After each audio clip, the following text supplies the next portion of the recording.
कूड़ा वायदा बंद करो, बिट्टू गालियो बंद करो, तेरा मन जो पगार उड़ो, तेरा मन जो पगार उड़ो, उसने कंपनी जा अरे अपना प्रोड्यूसर करो, अपना प्रोड्यूसर करो, उसने कंपनी पब्लिक हेल्थ उसने कंपनी जिला जा इंतजामिया असांजा जिम्मेवार आहिनि असांखे 13 महीना थियनि असीं फाकी कासी करण लाइ मजबूर आहियूं 180 रुपया किलो खंड आहे 150 रुपया किलो ऑटो आहे असीं गरीब माण्हू किताब पेट पालियो त धमकियूं ॾियनि त बाबा थर्मी सोनो आहे असां गरीबनि सां जुलम आहे किथे आहे सोनो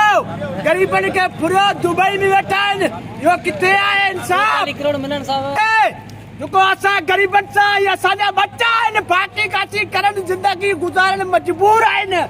150 रुपया किलो अटो आहे 180 रुपया किलो चीनी आहे ख़ुदा जा बदा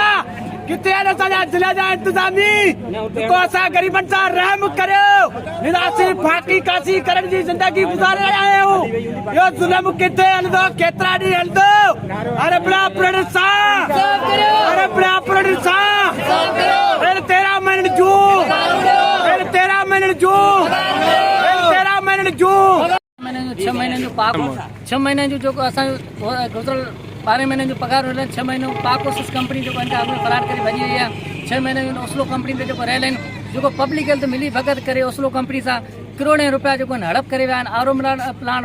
फाल करण जी चक्कर में सिर्फ़ु कागज़ी कार्रवाई जे अंदरि 559 आरो प्लान जेको हिन फाल करे कागज़ी कार्रवाई अंदर माना 44 करोड़ रुपया कंपनी हड़प करे मुलाज़िमनि जी मद में जेको आहिनि करोड़ रुपया हड़प करे वई आहे पर हिते केरु बि पुछण वारो कोन्हे जेकर असां मां को मुलाज़िम पुछे थो त हुनखे सिर्फ़ु धमकियूं ॾिनियूं थियूं वञनि नौकिरी मां कढण जूं त तव्हांजो पगार बंदि कयो वेंदो जेकर तव्हां एहतिजाज में विया त तव्हांजे प्लांट ते जेको छापो हणायो वेंदो ख़ुदा असां पंहिंजो हक़ था घुरूं को धाड़ो कोन था आणूं असां हिते पाकिस्तान जा रहवासी को ॿाहिरि जा कोन आहियूं जीअं त असांजा दोस्त ॿिया जेको रहियल आहिनि जेके 10 महीननि जूं पहिरीं पघारूं ॾियण आहिनि जेको पब्लिक खे शर्म हुजणु खपे त पहिरीं उन्हनि खे पघारूं ॾियजां पंहिंजे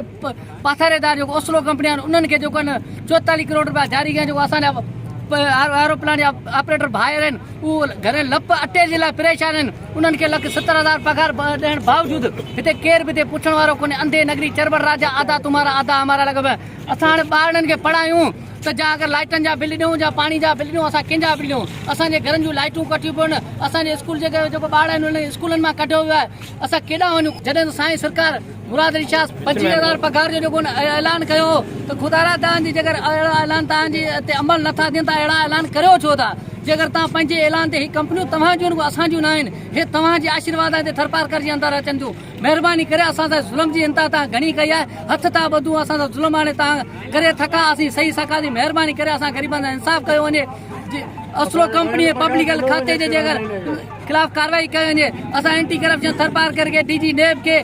पंहिंजो सुप्रीम कोर्ट या चीफ जस्टिस खे हथ ॿधी अपील था करूं साईं मुराद अली शाह साहिब खे CM के हिननि खे हथ ॿधी अपील था करूं त महिरबानी करे असां ग़रीबनि सां इंसाफ़ कयो वञे जीअं त को थरपारकर जे अंदरि आरो प्लान फाल थी सघनि मुलाज़िमनि खे पघारूं मिली जेकर इहो न थियो त जारी आहे जारी रहंदी जंग असांजी जारी रहंदी